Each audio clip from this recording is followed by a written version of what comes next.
My name's Tim Olson. I was a second-class petty officer in the U.S. Navy. I spent 8 years in the Navy. My name is David Olson. I was in the United States Army.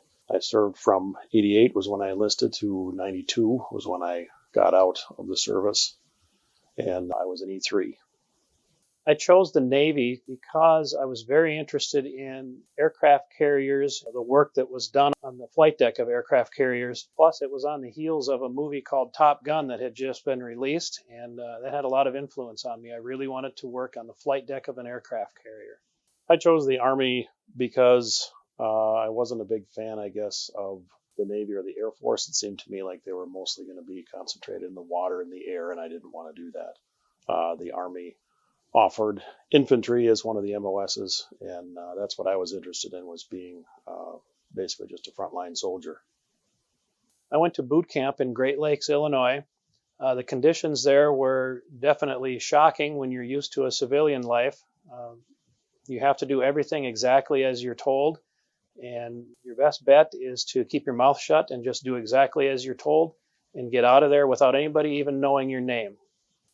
Boot camp for me was at the infantry training school at Fort Benning in Georgia. In basic training, I learned how to blend in, how to not stick out. The guys that stuck out usually had a problem. I learned as well, I guess, really for the first time in my life, how to operate with a lot of people as a single unit. I learned very quickly at the age of 18 that the world did not revolve around me anymore. It revolved around the unit itself and all the guys around me. So there's a lot of maturity gained in a very short amount of time. Communication with my family was difficult. Back then, we didn't have cell phones or any kind of computers or electronics, so we relied on U.S. mail. Mail meant a lot. It was the main way to communicate with each other, and occasionally we would get some phone privileges where they would herd us into a trailer full of a bunch of phones in little partitions, and we'd be allowed to call home for a predetermined amount of time, and then we had to hang up and let the next person come in and use the phone. Communication with my family during basic training and my advanced individual training was very spotty. We were allowed at times to make phone calls on the weekends. Initially, we were allowed to call home more often because they wanted to make sure that psychologically the kids were doing okay. The further we got into our training, the few times that we could call home, it became few and far between. And it was okay by that point, because by that point, it's not that we forgot about our families, but we were getting to the point where we knew what we had to do there for training, and we didn't think about our families quite as much. We were thinking more about the guys next to us. My main job responsibilities were to maintain the F-14 Tomcat. I worked on the flight controls, the hydraulic systems, the landing gear, and any structural repairs that were necessary.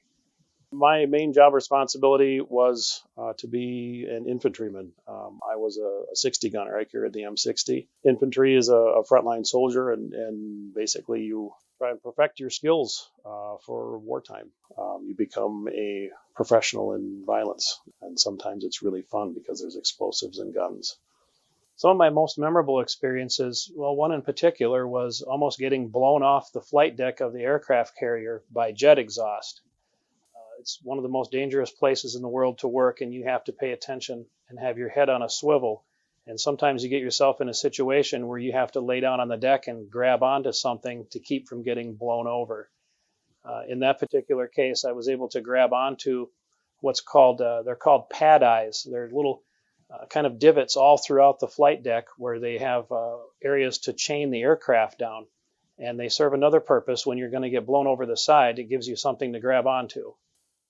Boy, some of my most memorable experiences in the service. It's hard to pin it down to, just a few. I think something that a lot of veterans, I know for sure myself and some of my buddies that I've finally made contact again with over the years, what we find it very difficult to replace the camaraderie and the brotherhood that we found in the service. Some of my best memories are just the men that I served with, the jobs that we did, being together.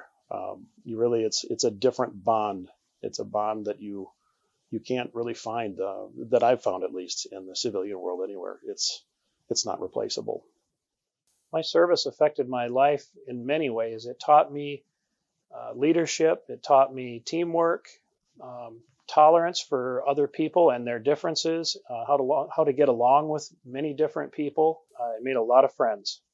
I would say that my time in service affected my life the most in just making me realize that there's something so much bigger than just me out there. I learned, as I said, I learned very quickly on how to work with others, whether you can get along with them or not. The job still needs to be done. I would say I definitely picked up on being on time. As far as we were concerned, we were in the service. Early is on time. On time is late. One of the things that I also found in the service was an incredible knack for patience. I think just about every service member out there can talk to you about hurry up and wait. Veterans Day to me means it's a time for me to reflect on people that I serve with. It's a day to remember and appreciate those that sacrifice so much for our country. It's a time for me to try to reconnect actually with some of those people and to reach out. Not necessarily those that died in service to our country. That's Memorial Day. It's a good day for me to think about the people I served with and think about other veterans who served as well. On Veterans Day, we remember all the other sacrifices that are made every single day by those serving in the military. Try to reach out to them and show my appreciation for them as well. That's about it.